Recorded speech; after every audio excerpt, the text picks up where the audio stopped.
读就是判别，你要看着讯息的时候，你不会被那个讯息牵着鼻子走。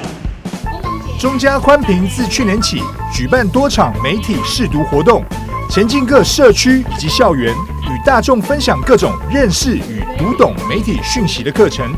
同时，为了让来参加的民众对于课程能有更深的印象，主办单位特别引用网络上常见的真假消息来举例，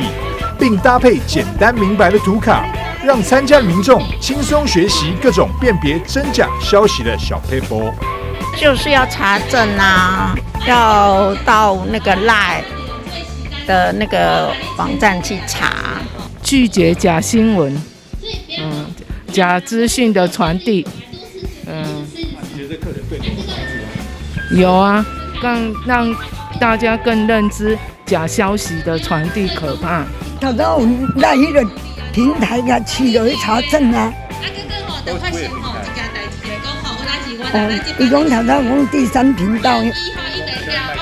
卖个频道。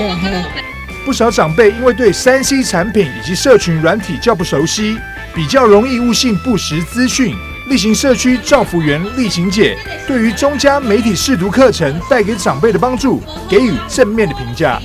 原来听到是媒体，我在想说这个东西会不会太先进了，然后对长辈来讲会不会距离太遥远？可是就是实际看，就是他们就是上课的内容，然后就是带给长辈的，就觉得这个对他们也日常生活当中也应该是会有帮助，因为有一些消息的澄清，因为有时候我们都很容易就是跨检亚谁检，看人家讲怎么样就信以为真，然后就是透过这样子的上课的方式，这样的讲座，让长辈他们学习到说，看到一个讯息，是不是要保留一下、停一下，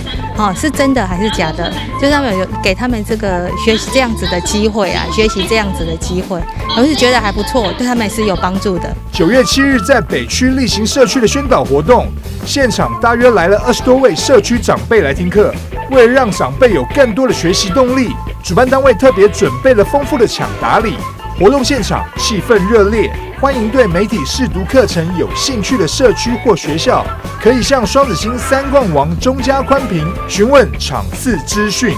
数位时代聪明试读站。记者张硕维台南报道。